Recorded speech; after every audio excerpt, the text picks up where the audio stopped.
ఇక మూడవది పవన్ కళ్యాణ్ గారు ఒక 10 ఎకరాలు శిఖం భూమిని ఆయన అప్పుడు తెలంగాణ వచ్చిందన్నటువంటి దుఃఖంలో ఉన్నాడు పాపం. 2014లో 11 రోజులు అన్నం తినలేదు, బాగా బాధపడుకుంటా ఏడ్చుకుంటా తెలంగాణలో ఒక 10 ఎకరాల శిఖం భూమిని ఆయన కొనుక్కున్నాడు. అప్పుడు కొనుక్కున్న తర్వాత ఏమైంది, ఆ కొనుక్కునే కన్నా ముందే చాలా చెరువులకు జనరల్గా ఫైనల్ చేసి మ్యాక్సిమం ఫ్లడ్ లెవెల్ అది డిసైడ్ చేయరు. కానీ ఈ పర్టికులర్ చెరువు పవన్ కళ్యాణ్ గారు ల్యాండ్ కొనుక్కున్నది కోడికుంట అనే చెరువు, సర్వే నంబర్ 706. దీంట్లో మొత్తం ఫైనల్ నోటిఫికేషన్ వచ్చింది. ఏ 10 ఎకరాలు అయితే ఆయన కొనుక్కున్నాడో అది శిఖం భూమి అని ఫైనల్ నోటిఫికేషన్లో ఇరిగేషన్ డిపార్ట్మెంట్ చెప్పి ఉన్నది. పవన్ కళ్యాణ్ గారు నిన్న మాట్లాడుకుంటే ఏమన్నారంటే, నా తప్పు ఉంటే అది శిఖం భూమి అయితే ప్రభుత్వానికి ఇచ్చేస్తాం అన్నారు. అయితే ఈయన రిజిస్ట్రేషన్ చేసుకునేటప్పుడు ఎన్ని తప్పులు దొరికినాయంటే, అందులో ఓన్లీ 3 ఎకరాలే శిఖము, మిగతా 7 ఎకరాలు మాగాని అని రాసింది. కానీ అది తప్పు, ఖచ్చితంగా రికార్డ్స్లో ఉంది. నేను ప్రభుత్వాన్ని డిమాండ్ చేస్తూ ఉన్నాను, ఇరిగేషన్ రికార్డులో 10 ఏకర్స్ శిఖం భూమి అని ఉన్నది. ఆ కాయిదాలు మా దగ్గర ఉన్నాయి, కానీ ప్రభుత్వం దగ్గర ఆల్రెడీ డేటా ఉంటుంది కాబట్టి మీరు చర్యలు తీసుకోవాలని డిమాండ్ చేస్తున్నాను. పవన్ కళ్యాణ్ గారు నేను అడిగేది ఏంటంటే, మీరు వాపస్ ఇస్తా అన్నారు కదా, వాపస్ ఇచ్చేసేయండి. మామూలు రైతుల దగ్గర తీసుకున్నప్పుడు కాంపెన్సేషన్ ఎట్లా ఇస్తారో గవర్నమెంట్, మీకు కూడా ఏ టీడీఆరో ఏ పైసలో ఇస్తారు, అర్జెంటుగా వాపస్ ఇచ్చేసేయండి. మీరు కంచె వేసిండ్రు, ముందు ఆ కంచె తొలగించండి. శిఖం భూమిలో కూడా కంచె వేయడానికి ఉండదు. మీరు మట్టేసిండ్రు, ఆడ గోవులకు వాటికి వీటికి గ్రాసం వేస్తున్నా అని చెప్పారు, మట్టేసిండ్రు, ఆ మట్టి మొత్తం చెరువులే వేసిరు కాబట్టి అది కూడా తొలగించాలి, తక్షణమే మీరు వాపస్ ఇవ్వాలని చెప్పి నేను పవన్ కళ్యాణ్ గారిని డిమాండ్ చేస్తున్నాను. At the same time Pawan Kalyan garu ఏమంటాడు, అనేకమైన మాటలు అన్నాడు. తెలంగాణ వాదులు ప్రాంతీయవాదం అంటే ఉగ్రవాదం అన్నాడు. అనుకుంటా నేను గద్దరన్నకు కారు కొనిచ్చిన అన్నాడు. అంటే మీరు మా కళాకారులను ఎందుకు అవమానపరుస్తారు? ఒక పక్కనేమో ప్రొఫెసర్ నాగేశ్వర్ మాట్లాడితే ఆయన మీదకి వస్తారు, మేధావుల మీదకి, ఇంకో పక్క కళాకారులు. అసలు మీరు కూడా కళాకారుడే కదా, మీరు సినిమా యాక్టరే కదా.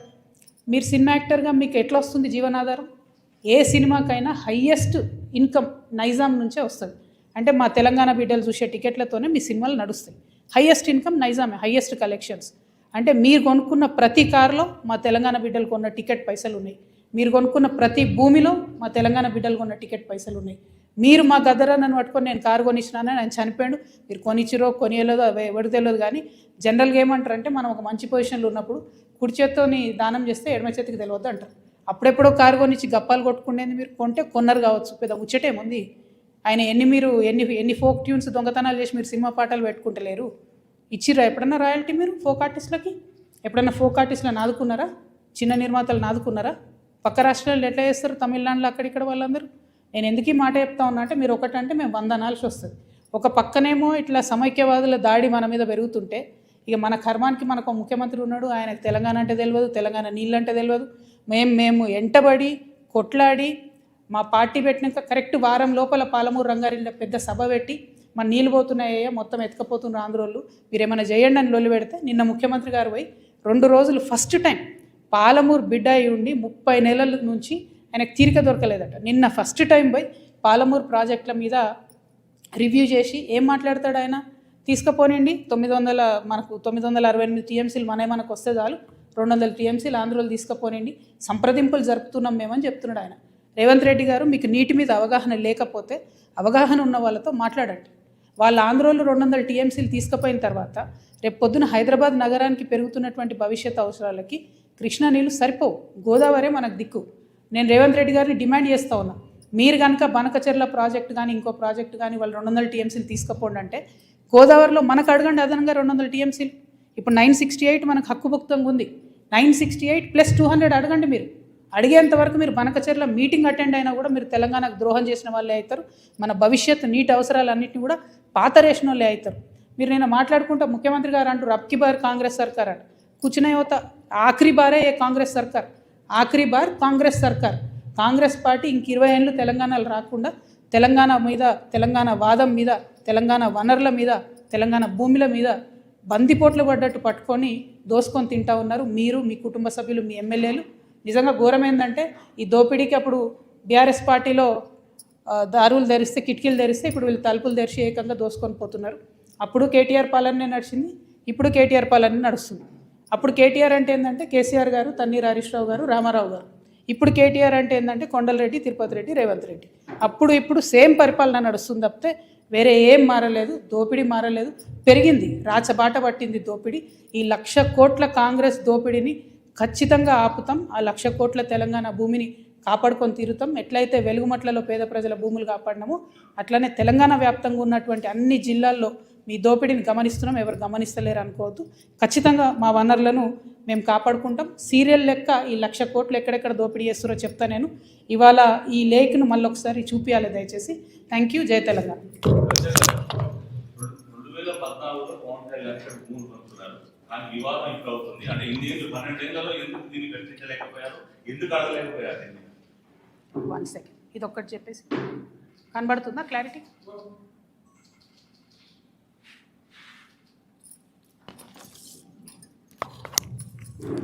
పవన్ కళ్యాణ్ కానీ ఎవరు కానీ భూములు కొనుక్కున్నా, అది రిజిస్ట్రేషన్ చేసుకున్నా, వాటి ఫైనల్ డీటెయిల్స్ తెలిసేంత వరకు మీకు తెలిసి నేను ఎక్కువ మాట్లాడను. నేను ఈ వివాదం వచ్చిన తర్వాత పర్టికులర్లీ పవన్ కళ్యాణ్ భూమి గురించి వాస్తవానికి నేను మాట్లాడలేదు. చాలామంది తెలంగాణ వాదులు తీసి ఇంటర్నెట్లో పెట్టిన తర్వాత అదేంది అని నేను డీటెయిల్గా తీసుకుంటే ఆ డీటెయిల్స్లో వచ్చింది ఏంటి అంటే అన్ని లేక్స్ లాగా కాకుండా ఈ లేక్కి ఫైనలైజేషన్ అయిన తర్వాత వారు కొనుక్కున్న 10 ఎకరాలు కూడా శిఖం భూమి అని తెలుస్తుంది. కాబట్టి ఆయన్నే అన్నారు కదా, శిఖం భూమి అని తెలిస్తే వాపస్ ఇస్తాను, వాపస్ ఇవ్వమని మేము డిమాండ్ చేస్తున్నాం అంతే. ఏమో తెలంగాణ బరాబర్ మా జాగిరే కదా, తెలంగాణ ప్రజల జాగిరే కదా. పవన్ కళ్యాణ్ జాగిర్ అయితే కాదు కదా, పవన్ కళ్యాణ్ వాళ్ళ ఫాదర్ జాగిర్ కాదు కదా, మా జాగిరే కదా. మేం కదా కొట్లాడింది తెలంగాణ కోసం. ఇట్లాంటి వాళ్ళందరినీ ఎదిరించి కొట్లాడినాం కదా. పవన్ కళ్యాణ్ అయితే ఏంది, వాళ్ళ అన్న అయితే ఏంది, మొత్తం వాళ్ళ ఆంధ్ర సంతతంతా వచ్చి కొట్లాడితే కూడా తెలంగాణ బిడ్డరు ఏదో చిన్న చీమలైన పెద్ద పామును బట్టి సంపుతాయన్నట్టుగా అంత పెద్ద ఆంధ్ర విషకోరల నుంచి తెలంగాణను బయటికి తెచ్చుకున్నాం కదా. ఏం ఊరుకోము, అంటే కొట్లాడినాం, మేము కడుపు కట్టుకొని కొట్లాడినాం కాబట్టి ఖచ్చితంగా కోపం వస్తుంది, ఖచ్చితంగా ఆవేశం ఉంటుంది. ఇక్కడ మీరు వచ్చి రాజకీయాలు చేస్తామంటే మాత్రం ప్రజలు ఓడిస్తారు ఖచ్చితంగా. ఇప్పుడు రాజ్యాంగం చెప్పింది కాబట్టి ఎవరైనా ఎక్కడన్నా పోటీ చేయొచ్చు అనేదానికి ఇబ్బంది ఏం లేదు. కానీ నైతికత అనేది ఒకటి ఉంటుంది. మీ వల్లనే సావగొట్టబడి, మా వనరులు దోచుకోబడి, మా సంస్కృతి మరుగున పడిపోయి, మేము ఇబ్బంది పడి 1,200 మంది అమరవీరులు చచ్చిపోతే నువ్వు ఇక్కడ వచ్చి రాజకీయం చేస్తా అంటే మరి మేము తెచ్చుకునేది ఎందుకు తెలంగాణ? మేము చూసుకుంటే ఎందుకు ఊరుకుంటాం? టెక్నికల్గా నువ్వు 100 పనులు చేయొచ్చు, కానీ మారాలిటీ ఉండదా లైఫ్లో? నైతికత ఉండదా? చాలా పెద్ద నైతిక విలువలు చెప్పేటటువంటి మనిషి వద్దు ముర్రో అంటే ఈ వన్ సైడ్ లవ్ ఏంద్రా నాయన, మాకు అర్థమైతే లేదు. వద్దు బాబు, మీ ఆంధ్రాలో మీరేమైనా చూసుకోండి అంటే ఈ గోలేంది, మీద వచ్చి యాసిడ్ వస్తా అన్నట్టు ఈ బలవంతము లవ్ ఏంది, నాకు అర్థమైతలేదు. అక్కడ కట్టుకోండి కదా క్యాపిటల్, ఆడ పడవలు వేసుకొని పోయే పరిస్థితి ఉంది, ఆడ కట్టుకోండి. అక్కడ ప్రజలను బాగా చూసుకోండి, అక్కడ ప్రజలకు హెల్ప్ చేయండి, అక్కడ పేద ప్రజలకు పనులు చేయండి. అవన్నీ ఇట్సబెట్టి వచ్చి మా మీద పడి ఎందుకు? ఇక్కడ లేరా మా నాయకులు? మస్తు మంది ఉన్నారు కదా. మేమే ఎవరెవరం గెలుస్తాం, మేమే ఎవరెవరం చేసుకుంటాం. మా వాళ్ళు చేయగలిగినంత మేము చేసుకుంటాం, మేము బాగుపడతాం. Thank you.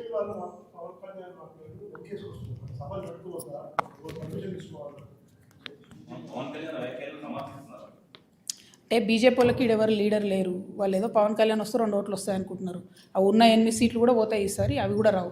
ఎందుకంటే తెలంగాణ ప్రజలు గమనిస్తున్నారు బీజేపీ వాళ్ళు ఏం చేస్తున్నారు అన్నది. వడ్లు ఈడ 75 లక్షల క్వింటాళ్ళు కొనాలి అని సీఎం గారు అంటారు. పంజాబ్లో 100% పండిన గోధుమలన్నీ కేంద్ర ప్రభుత్వం కొంటుంది. మరి 8 మంది ఎంపీలు పోయి అడగొచ్చు కదా, ఇక్కడ 100% మాకు, మనకెందుకు 38% కొనాలి? మరి ఆ మాట ఎందుకు మాట్లాడరు? పవన్ కళ్యాణ్ తర్వాత సంగతి. ముందు అసలు మన ప్రజల కష్టాలలో బీజేపీ పాత్ర ఎక్కడు? బీజేపీ ఏం మాట్లాడుతుంది? డెఫినెట్గా బీజేపీని తెలంగాణ ప్రజలు రానున్న రోజుల్లో ఎలక్షన్లో ఖచ్చితంగా బుద్ధి చెప్తారు.